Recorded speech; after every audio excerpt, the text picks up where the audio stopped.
What's up, guys, and welcome back to another video. I'm Bandit Barney, bringing you everything you need to know about Red Dead Online. And today in the news of Red Dead Online, there's a few things going around the web. We're gonna touch on the updates and everything later on in the video, but they haven't changed much since before. I'll catch you up if you haven't heard of them.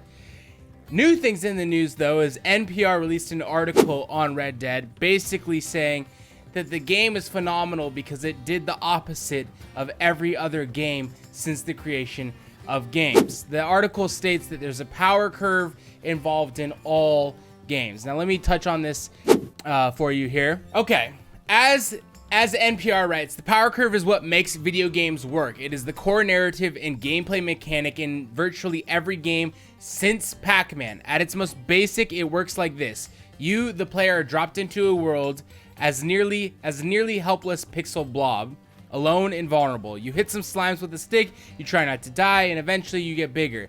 Maybe you make friends, maybe you find a better stick, but whatever it is, you learn that through hard work and dedicated grinding, you can become more. By the end of the game, you're basically a god walking among men, capable of defeating the final boss and bringing peace to whatever world you're playing in. That's the power curve.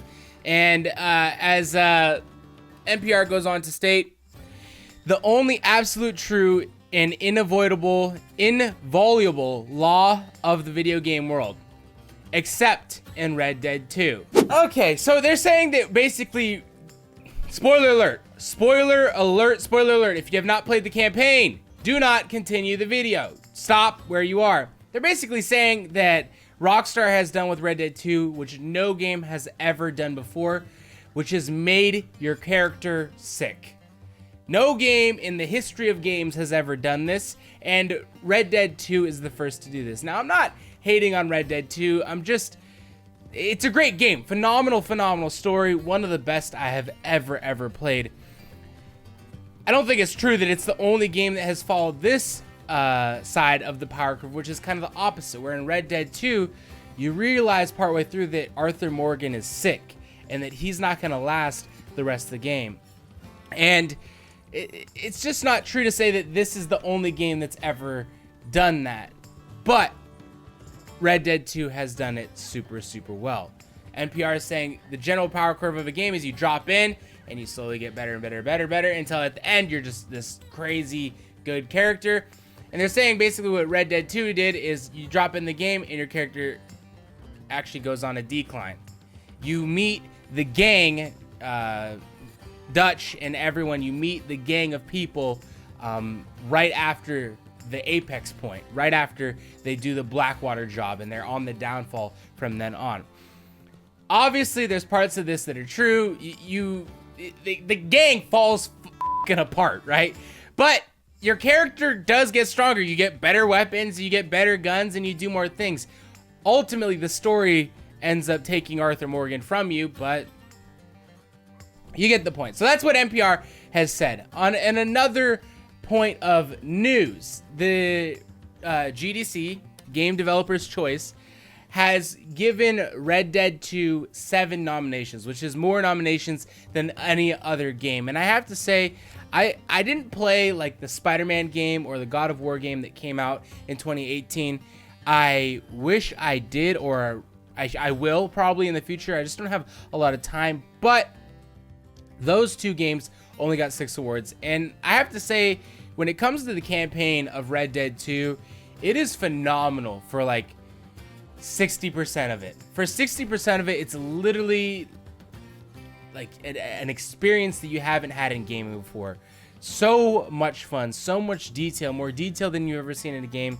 And just seeing where this world takes the gang and Dutch and Arthur and everyone is so fun. And it's super fun to be a part of until it gets to the kind of like done. And you know where everything's going. It's like, all right, Dutch hasn't made a good choice in 3 months, so why the f are we all still following him? And you just get to this point where it's like, and you're playing through and you're just, why are you doing everything wrong? So that's, but for the first part of the game, it's absolutely amazing. Unlike nothing I've ever played before. Pretty cool that it's getting 7 nominations here. Marvel Spider-Man and God of War got 6, so they're up there with it. But Red Dead 2 officially takes the #1 spot with 7 nominations. Okay, that's really what we got in the news so far, because Rockstar hasn't given us a content update since like 2018, since 3 weeks before 2019 started. All right, so they haven't given us a content update in almost a month, and us YouTubers are starting to be like, okay, guys, there's only so many fishing spots we can go over. Please help us. Give the game more content so we can create more content.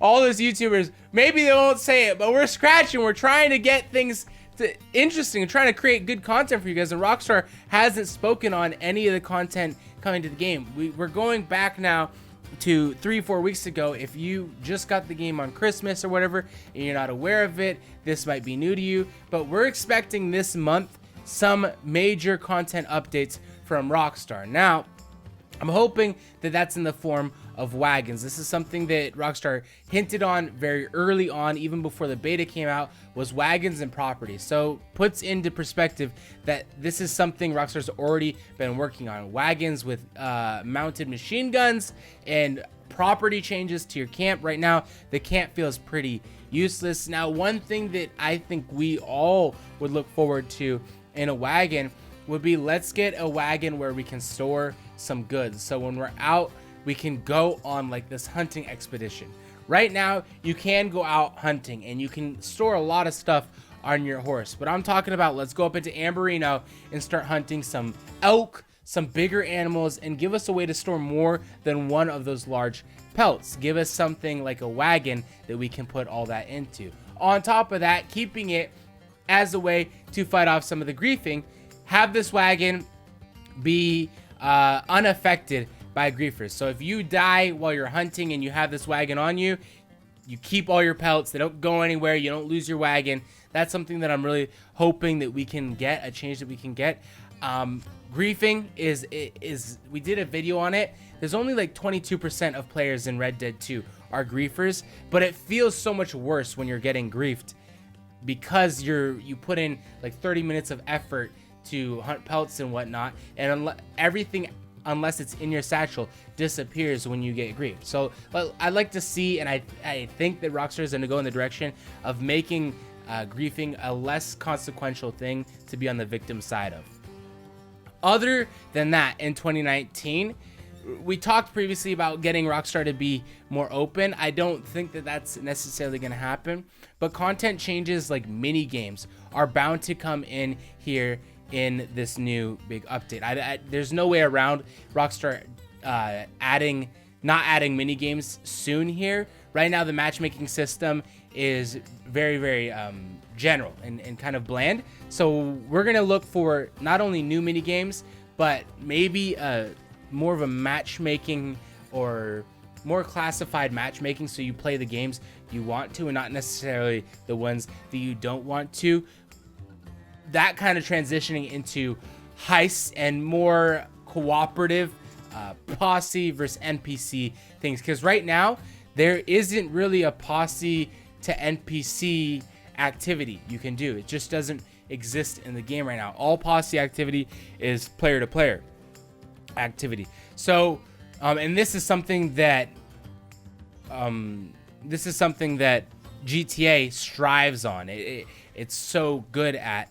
And we have the story in Red Dead Online, which was that factor, but really diminished over time just because it's so short. So eventually you play the story missions through 2 or 3 times, you're not really interested in playing them through again. Whereas heists that are going to earn you more money and that there's different variables involved in them can be much more fun to do over and over and have a larger replayability.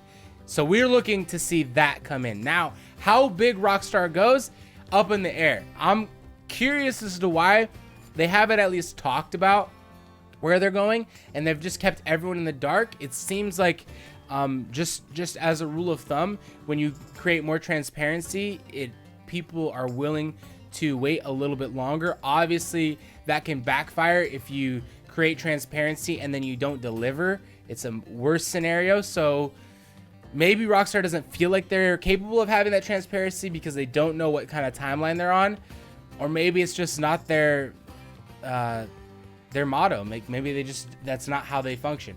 Either way, we'll see this month where they're at and how quickly this game is going to increase in amount of content, because this first big content update will tell us a lot of how far behind or how far ahead they are, because without the transparency, we just don't know right now.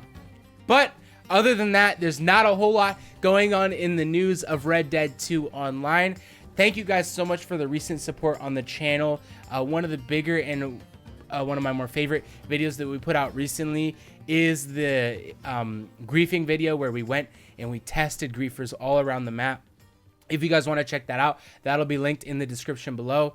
Thank you so much for your guys' support. Hoping and looking forward to making 2019 a huge year for this channel and putting out daily content for you guys. When you guys support that, it just feels so much better. Appreciate you and look forward to seeing you in another video. Take care.